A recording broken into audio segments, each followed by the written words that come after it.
Armed officers storm a quiet Houston home, warning of a shooting and a body inside. But this wasn't a crime scene. It was the parents of chart-topping artist David. What they didn't know then is that this raid would ignite a nationwide firestorm of suspicion and fear. Swatting gone wrong. The story begins in Houston, Texas, September 18, 2025, just 10 days after the Los Angeles Police Department confirmed the decomposed remains of 15-year-old Celeste Rivas Hernandez were found in a Tesla registered to singer David Burke. With the national media locked onto the developing death investigation, a new flashpoint emerged. Armed officers responding to what they believed was a genuine emergency descended on the suburban family home of Burke's parents. The event was later confirmed to be an instance of swatting, the increasingly common act of calling in a false report of a violent crime to provoke a militarized police response.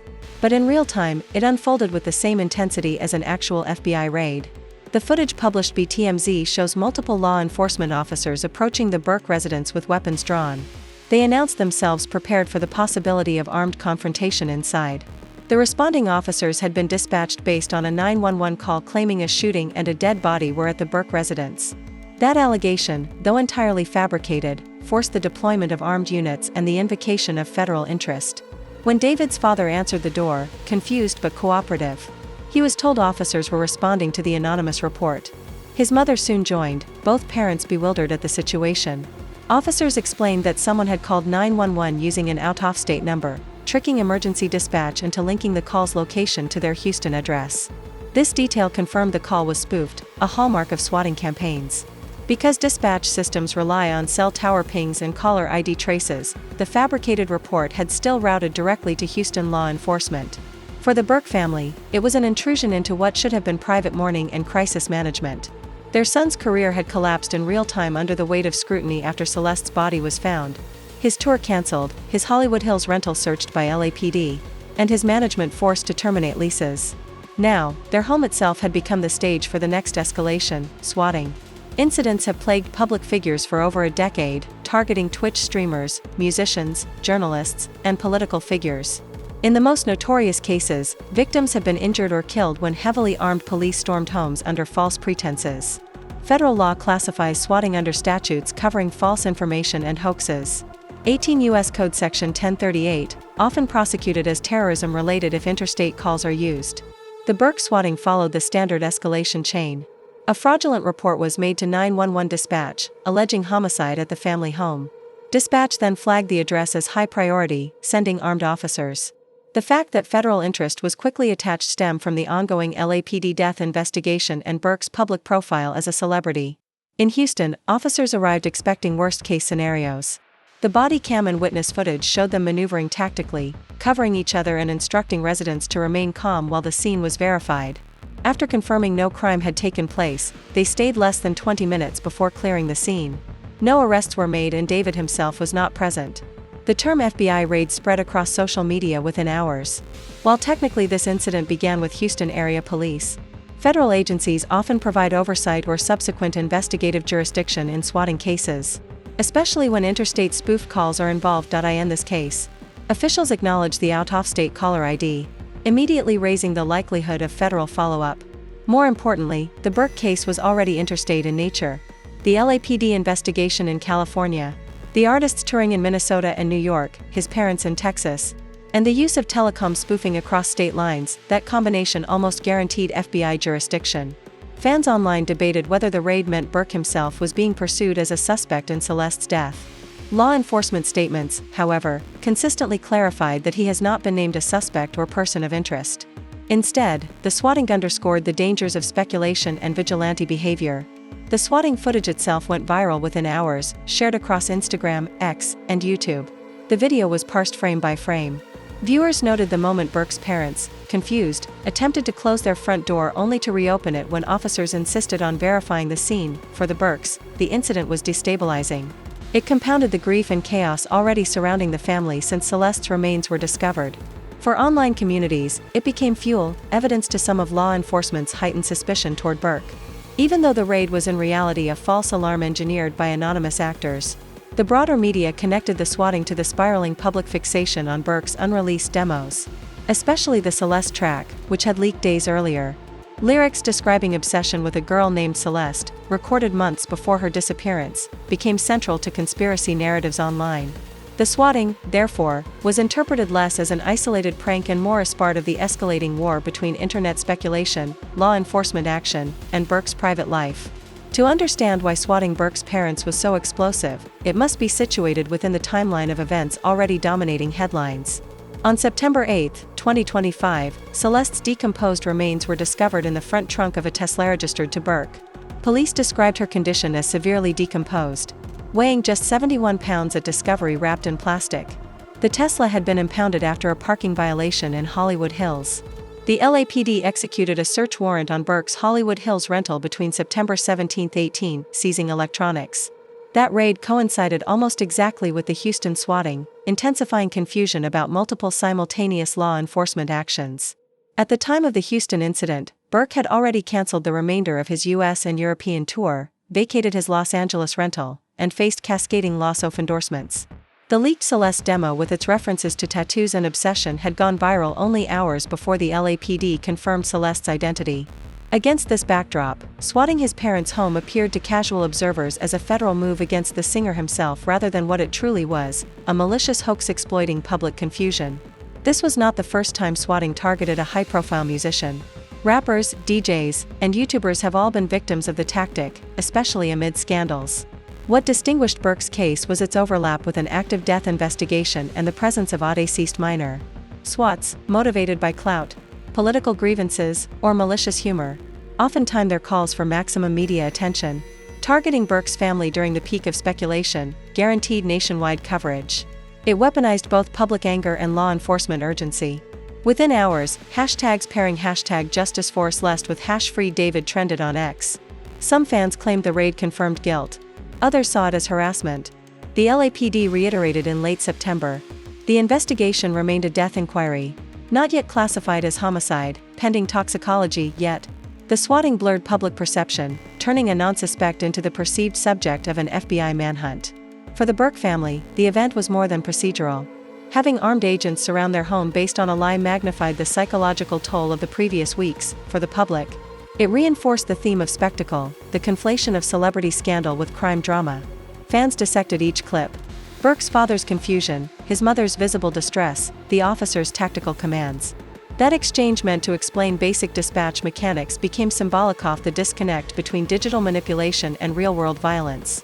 A fake number, a spoofed call, and within minutes, a suburban family was facing rifles. By the end of September 18, it was clear the Houston swatting had not produced arrests or charges, but its ripple effects were enormous.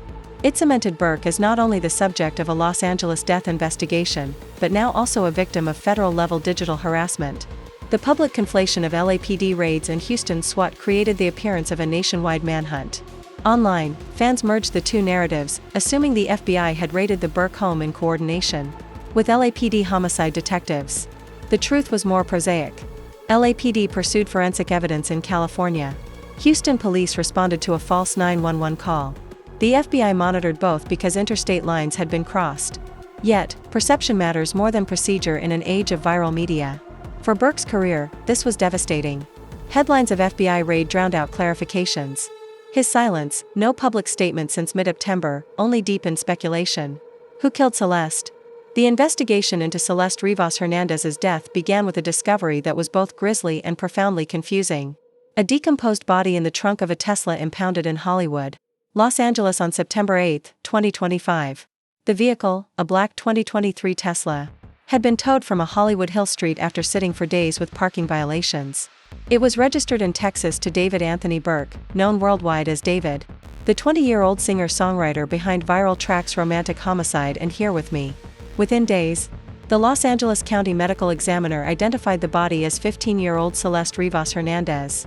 A missing girl from Lake Elsinore, California, she had been reported missing multiple times in 2024, often leaving home amid family difficulties and returning after short periods.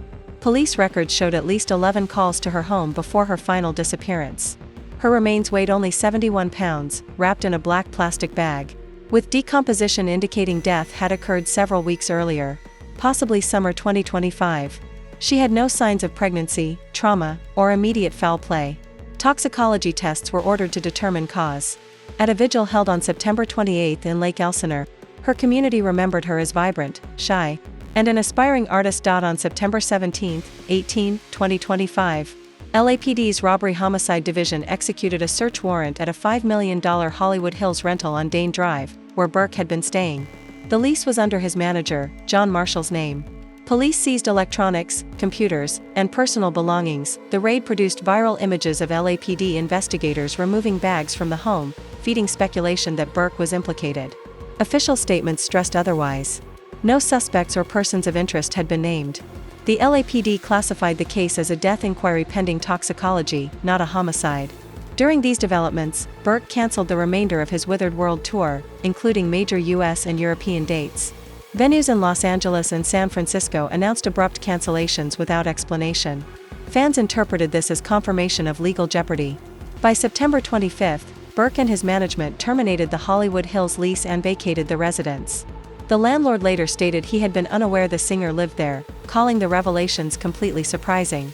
This vacuum, no statements from Burke, no charges filed, no cause of death determined, left space for speculation. Into that void, leaked demos and unreleased lyrics surfaced online. On September 17, 2025, hours after Celeste's remains were publicly identified, an unreleased Burke track titled Celeste Demo Unfin began circulating on SoundCloud, Discord, and YouTube. The song, recorded in December 2023, months before Celeste's final disappearance, is an obsessive indie pop ballad. Oh, Celeste, the girl with my name tattooed on her chest. Smell her on my clothes like cigarettes. I hear her voice each time I take a breath. I'm obsessed. Afraid you'll only love me when undressed, missing you so much makes me depressed. The tattoo reference echoed reports of Celeste's distinctive shoe. The leak fueled immediate speculation that the song referenced Celeste Rivas Hernandez directly. Her mother had previously told media her daughter dated a David before disappearing.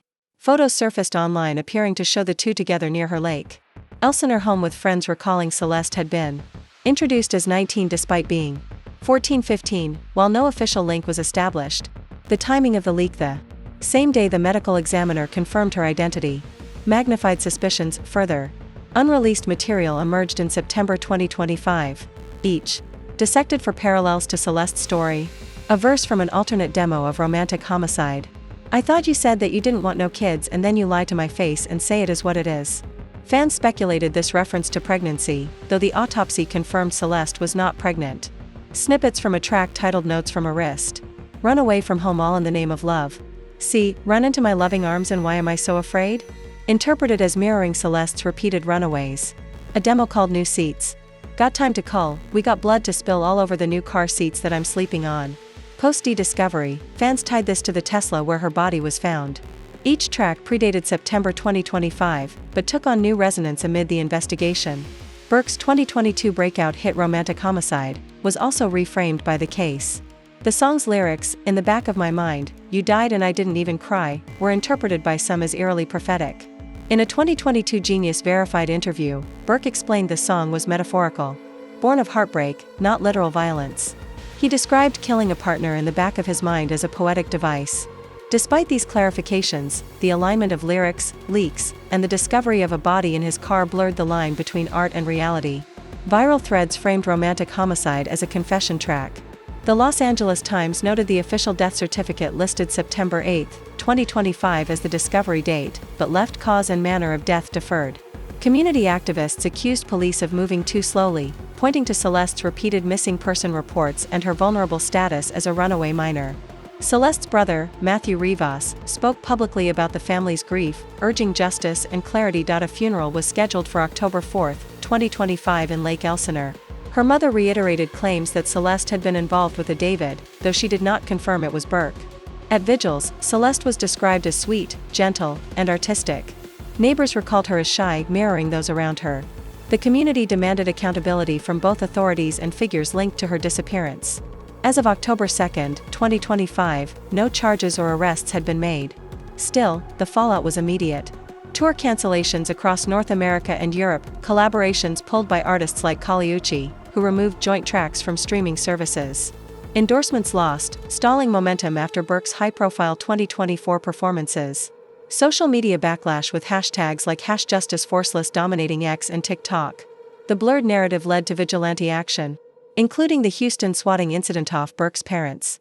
On September 18, online communities conflated LAPD raids with FBI operations, interpreting federal jurisdiction as confirmation of guilt. Fan sleuths dissected cover art, metadata, and even background figures in Burke's leaked demos. Reddit and Discord threads cross-referenced timelines, pointing out that Burke's romantic homicide video released on September 7, 2022, Celeste's birthday, and framing it as intentional. Activist Charleston White defended Burke online, arguing no evidence tied him to the death.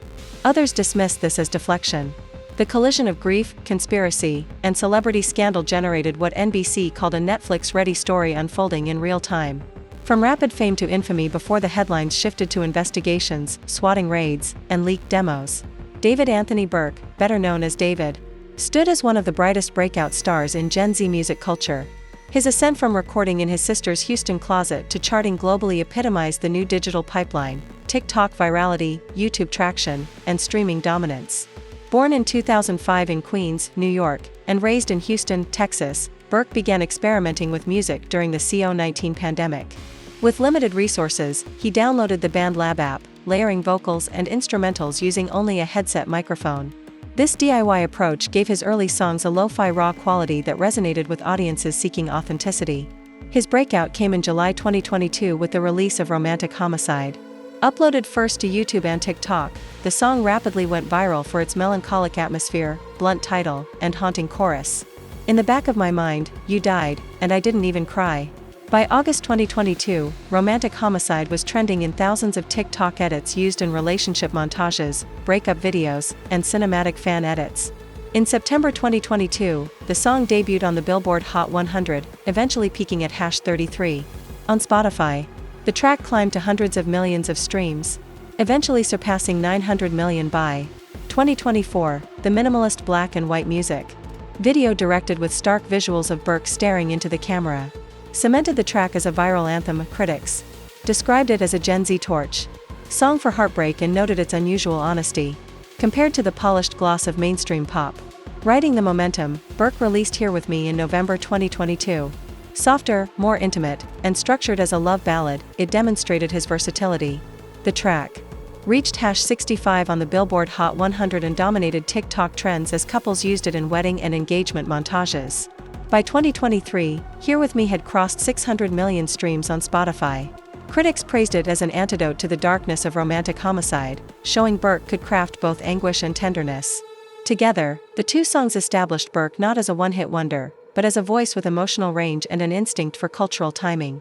Burke's early catalog revolved around themes of obsession, heartbreak, and alienation. Unlike mainstream pop that polished love into aspirational gloss, his songs dwelled in raw discomfort. Romantic Homicide represented detachment and numbness. Here With Me embodied yearning and intimacy. Petals to Thorns symbolized the beauty and pain of love. This thematic duality, pain and tenderness, numbness and longing, resonated deeply with Gen Z audiences navigating digital age relationships. Fans created millions of TikTok videos pairing his songs with hyper-emotional imagery, from anime clips to cinematic edits. By 2024, outlets like Billboard, Rolling Stone, and Pitchfork acknowledged Burke as a rising voice. Rolling Stone described him as the quiet storm of Gen Z pop. His ability to blend indie rock, R&B, and bedroom pop elements drew comparisons to Frank Ocean, The Weeknd, and Clairo. Yet, his lo-fi origins gave him an outsider authenticity. In interviews, Burke highlighted his unconventional journey. I made music in a closet with no equipment. The songs weren't supposed to blow up. They were just feelings I needed to get out. By mid-2025, Burke stood poised to cross fully into the mainstream. Collaborations with established stars were planned. His Withered World Tour aimed to expand his audience beyond TikTok and streaming fandom. Labels prepared to capitalize on his momentum with deluxe releases and global rollouts. But that trajectory was interrupted by the events of September 2025. The discovery of Celeste Rivas Hernandez's body, the LAPD raid, the Houston swatting, and the leaks of demos transformed his narrative overnight. Instead of being remembered as the artist who redefined Loy heartbreak for Gen Z, Burke became entangled in a true crime spectacle. His earlier triumphs, Romantic Homicide, Here With Me, Petals to Thorns, remain as a stark contrast to the scandal that followed, a reminder of how quickly fame can shift from celebration to suspicion. The story of David Burke, Celeste Rivas Hernandez, and the Houston swatting incident has unfolded as one of the most chaotic cultural spectacles of 2025. What began as a tragic discovery in Los Angeles? A decomposed 15-year-old found in a Tesla registered to the rising pop star, spiraled into overlapping crises. A death investigation with no suspects, leaked demos suggesting obsession, a tour collapse, and finally a swatting Athos parents' home that blurred fiction and reality. On September 8, 2025, Celeste's body was discovered in the frunk of Burke's Tesla. By September 17, LAPD executed a search warrant at his Hollywood Hills rental. On September 18, Houston police, responding to a hoax call of a shooting and a body, stormed his parents' home with guns drawn. Though the incidents were unrelated in origin, their timing created the perception of a coordinated nationwide manhunt. For law enforcement, the facts remained clear. Celeste's cause of death was undetermined pending toxicology. No suspect was named, and the swatting was a malicious hoax exploiting interstate spoofing. But for the public, perception dominated.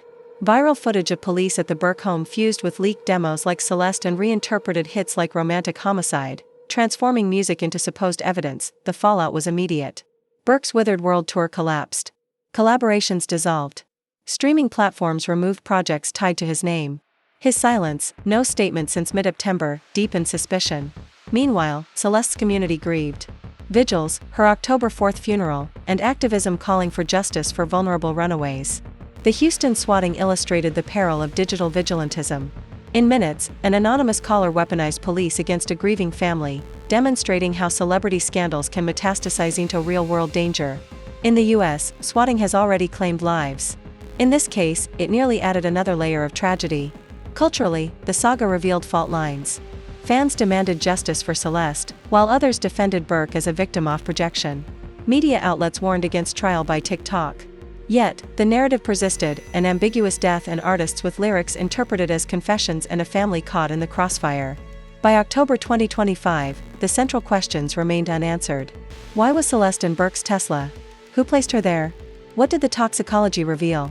Until those answers arrive, speculation will dominate, and Burke's career, once poised for longevity, remains suspended in silence. The case stands as a cautionary tale. It underscores the danger of equating art with autobiography, the failures of systems meant to protect runaway youth, and the growing threat of swatting as a weaponized form of harassment. Above all, it shows how in the age of viral culture, tragedy becomes narrative, and narrative becomes reality.